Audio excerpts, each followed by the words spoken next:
कि मैं आशीष देना चाहता हूं एसाव को। वाइफ कहती नहीं, याकूब को भी आशीष दो, क्योंकि पहलौठे बच्चों को ज्यादा आशीष मिलती थी। आज के जमाने में अगर 2 बच्चे हैं तो 50-50, 4 बच्चे हैं तो 25-25%। तब ऐसा नहीं होता था। जो बड़े बच्चे होते थे उनको 70%, 80% मिलता था, बाकी बच्चों में 20% बढ़ जाता था। अगर दोनों में बनती होती तो दोनों साथ बैठते और सलाह करते। और अगर इसहाक अपनी पत्नी से प्यार करता तो अपनी पत्नी की बात को कभी भी वापस नहीं जाने देता। और अगर वो भी अपने पति के अधीन रही होती तो जाके अपने पति के सामने सारी बात रखती कि मुझे ये बात आपकी पसंद नहीं आई, हमें इस बात को चेंज करना है। आपको 2 आशीष सोच के रखनी है। आप दे दो 60-70% एसाव को, पर याकूब के लिए भी 30% संभाल के रखो। पर दोनों में कोई इंटीमेसी नहीं, कोई ध्यान नहीं, आपस में कोई प्यार नहीं। और बाइबल क्या कहती है? अपनी पत्नी से अपने समान प्यार कर, अपने पति के अधीन रहे। लाखों घर टूट चुके और आपको लगता है कि आपके दादा दादी इकट्ठे हैं, पर वो है नहीं। माता पिता इकट्ठे हैं, पर वो है नहीं। बच्चों की वजह से साथ रहने का मतलब ये है आप ऑलरेडी डाइवोर्स हो चुके हो, बस पेपर नहीं है आपके पास डाइवोर्स के। बाइबल कहती है अगर पति और पत्नी एक मन नहीं है तो उनकी प्रार्थनाएं रुक जाएंगी। बाइबल कहती है, पौलुस ने कहा तुम्हारी प्रार्थनाएं ना रुके और शैतान का दाव तुम पर ना चले, इसलिए पति और पत्नी दोनों एक मन रहो। ये बाइबल की प्रोफेसी है। एक वचन छोटा सा, अब देखो हुआ क्या। मां की चली कैसे, उसने अपने बेटे को भेजा, स्वादिष्ट खाना बना के उसके बाजुओं पर बकरी की खाल बांध दी, गले पे बकरी की खाल बांध दी। जब वो लेके गया अपने पिता के सामने, उसका पिता बोला ओए इतनी जल्दी कैसे आ गया तू शिकार करके? कहता तेरे परमेश्वर ने उसको मेरे हाथ में कर दिया। झूठ बोला। उसने जब देखा टटोला, या ये तो वाकई मुझे बोल तो याकूब सा लगता है, पर इसके कपड़ों की स्मेल, जब उसने हाथ लगा के देखा बाजुओं पे कि ये तो बालों वाला पुरुष है, ये एसाव ही है, तो उसको आशीष दी। जब एसाव आया मांस का वो लेके, तो उसने कहा मैं तो आशीष दे चुका हूं। और बाइबल कहती एसाव ने अपने मन में ठान लिया कि जब मेरे फादर की डेथ होगी मैं याकूब को भी मार दूंगा। उसकी वाइफ को फिर पता चला कि एसाव ने ऐसा सोचा, याकूब को भगाना पड़ा उसे अपने घर से। हाँ कि ना? भगाया कि नहीं भगाया? अब इमेजिन करो, सिर्फ 4 जन है फैमिली में। कौन कौन? फादर, मदर, 2 भाई। अब एक भाई चला गया कहां पे? मीलों दूर। वाइफ का मुंह उधर है क्योंकि हस्बैंड उससे नाराज है कि तूने ऐसा क्यों किया। हस्बैंड का मुंह इधर है। एक बेटा दूर है और दूसरा बेटा जो एसाव बचा उसने इश्माइल की बेटी के साथ शादी की जिससे इसहाक नफरत करता था। पूरी फैमिली टूट गई उनकी। रीजन क्या निकला? हस्बैंड और वाइफ के आपस में ना बनना। 2 भाई है, एक कहां चला गया? एक दूर चला गया क्योंकि एक भाई उसको मारना चाहता है। उसकी मां ने बोला था, कहती आशीष तुझको लगे और श्राप मैं कमाऊं। अपने लाइफ के जीते जी रिबिका याकूब को दोबारा कभी नहीं देख पाई जब वो चला गया उसके घर से। अपने फेवरेट बेटे को अपने लाइफ टाइम उसने कभी नहीं देखा। क्या आपको ट्रेजेडी नहीं लगती है? हाँ, क्या आपको ट्रेजेडी नहीं लगती? मैंने कहा क्या दुखी होने वाली बात नहीं है क्या? हाँ, कि जिससे आप प्यार करते वो चला गया। हस्बैंड से आपकी बनती नहीं। जिस बेटे के लिए किया वो बेटा दूर भेजना पड़ा, और जो बेटा दूसरा था वो दूसरे का दुश्मन है। अब वो बेटा ना तो बाप को बुला रहा है क्योंकि उसने इश्माइल की बेटी के साथ शादी की जो इसहाक नहीं चाहता था। वाइफ के साथ, मां के साथ बनी नहीं क्योंकि उसने छोटे भाई का साथ दिया। सारी फैमिली कचरा हो गई। रीजन क्या निकला? एक वचन तोड़ना। क्या था वो वचन? पत्नी अपने पति के अधीन रहे, पति अपनी पत्नी से प्यार करे।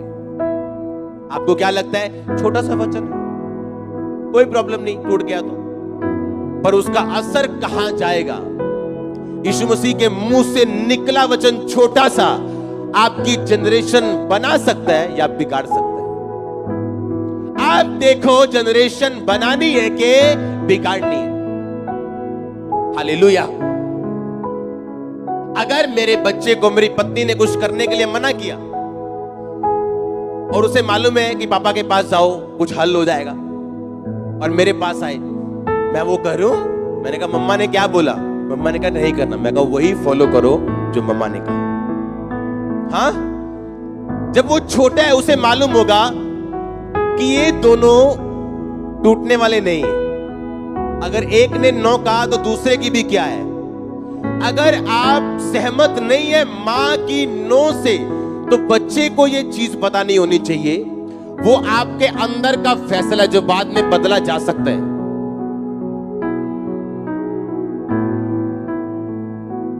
बाप का फेवरेट ये, मां का फेवरेट ये, रखो फेवरेट, पर मां और बाप का नंबर 1 फेवरेट वो आपस में होने चाहिए, उनके बच्चे नहीं। अगर आपके बच्चे आपके फेवरेट हैं, आपका हस्बैंड नहीं या आपकी वाइफ नहीं, तो आप उस बंदे के समान है जो हीलिंग तो चाहता है पर हीलर को नहीं चाहता, जो चंगाई तो चाहता है पर चंगा करने वाले प्रभु यीशु मसीह को नहीं चाहता, जो एक फादर का, एक मैन ऑफ गॉड का मसा तो चाहता है पर उस मैन ऑफ गॉड को नहीं चाहता। कितने मूर्ख है वो इंसान जो अपने बच्चों से तो प्यार करते हैं, बस जिस शरीर से, जिस औरत से वो बच्चे निकले उसको वो नफरत करते हैं। क्या मूर्खता वाली बात है कि जिस शरीर से तुम प्यार करते हो बच्चों से, वो जिस शरीर से निकला है उससे तुम नफरत करते हो। आप ऑलरेडी अपने डिजास्टर की, अपने विनाश की भविष्यवाणी कर चुके हो ये बात करके।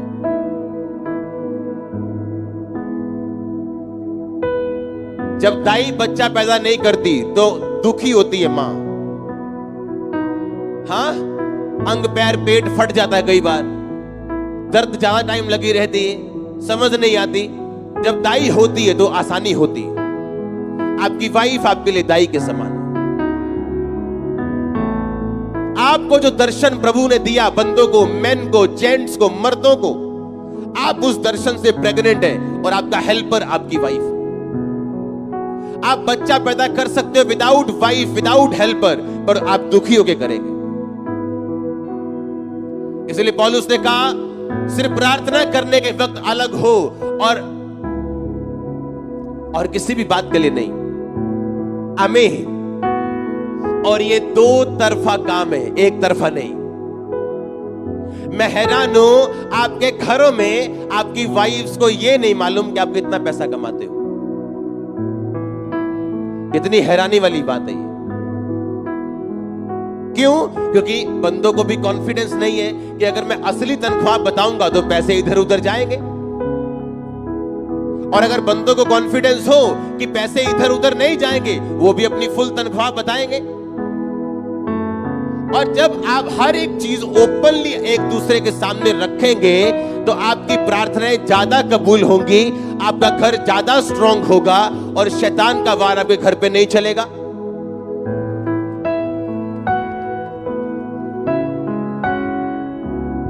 एक गलती क्या थी वो? अपनी वाइफ के साथ कोई इंटीमेसी नहीं है, कोई प्यार नहीं है। मेरा फेवरेट कौन है? एसाव। हो सकता है एसाव उसको शिकार का मांस और शिकार का भोजन खिलाता हो, और जब वो रिबिका से बोलता हो खाना बनाई, ओ नहीं है मेरा बिजी है। जो चीजें आपको ग्रेट बनाती वो क्या है? छोटी। जो आपको गिराती है वो क्या है? पर है क्या? बड़ी। वाइफ और हस्बैंड में जो चीजें एक दूसरे से दूर करती है वो क्या है? छोटी।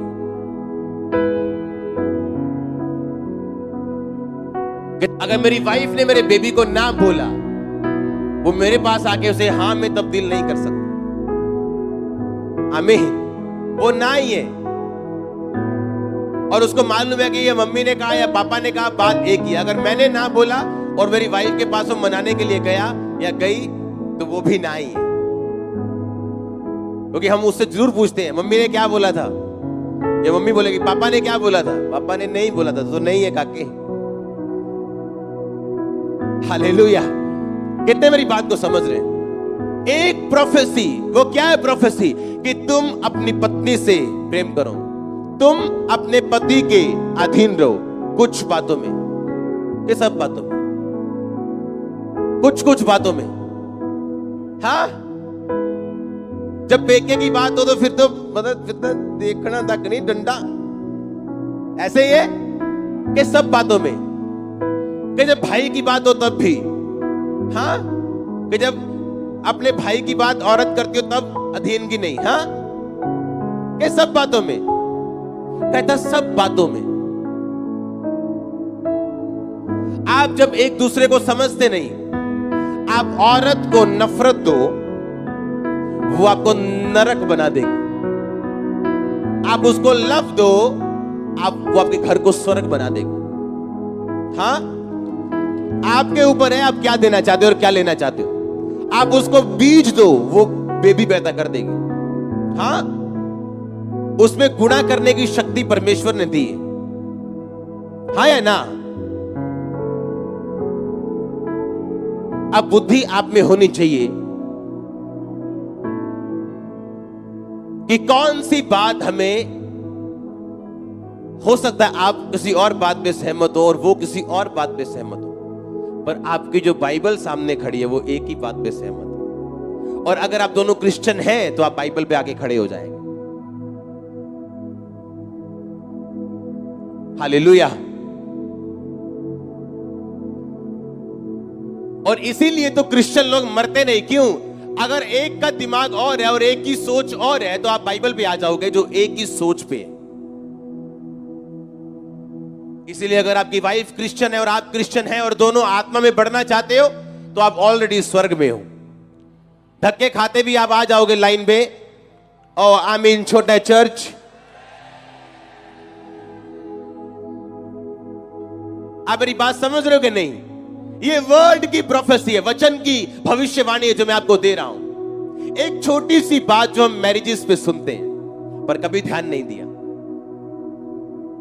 एक छोटी सी बात जो हम बाइबल पढ़ते पढ़ते ऐसे ही गुजार जाते हैं और हमने कभी ध्यान नहीं दिया। इमेजिन करो एक आत्मिक जन, मैं आपको एक क्वेश्चन पूछना चाहता हूं।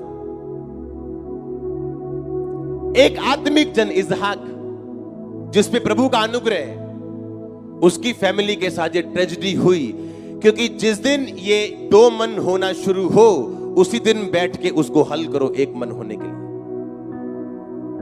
छोड़ो